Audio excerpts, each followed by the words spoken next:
Alec Baldwin returns as Trump to mock his worst week in office. Alec Baldwin has made a surprise return to what is quickly becoming his most popular role, President Donald Trump. Mr. Baldwin brought his signature blonde wig and pursed lips to NBC's Weekend Update, the summertime spin-off of Saturday Night Live, where his Trump impression first debuted. The sketch spoofed Mr. Trump's recent campaign rally in Arizona, which some had critiqued as slightly premature. "Folks, it is never too early to campaign for 2020, Mr. Baldwin's Trump said. Mike Pence is already doing it." After pointing out the lone black crowd members stationed behind him, Mr. Baldwin went on to parody Mr. Trump's response to the white supremacist rally in Charlottesville, Virginia. "As we all know, there was a tragic victim that came out of Charlottesville, me," Mr. Baldwin's Trump said.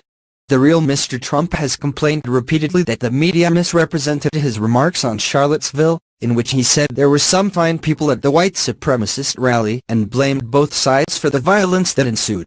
Now they only choose, like a half a sentence here or there, and then they just go on this long rampage, or they put on these real lightweights all around a table that nobody ever heard of, and they all say what a bad guy I am, he said at his rally on Tuesday. Mr. Baldwin's version of Trump didn't dwell on his media musings for nearly as long, however.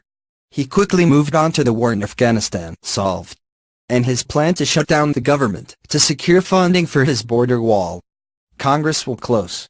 No IRS. Our military will stay home. There will be no FBI.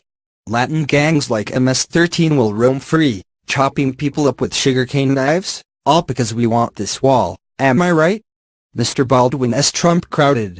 Finally, the fake Mr. Trump welcomed his former advisor, Steve Bannon, to come on stage for a final bow.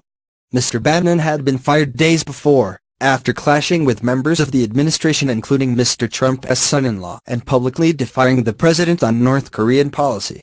"Steve, we love you," the fake Mr. Trump said. "You've only made me more powerful," replied the fake Mr. Bannon, dressed in a Grim Reaper costume. "I am going to crush you."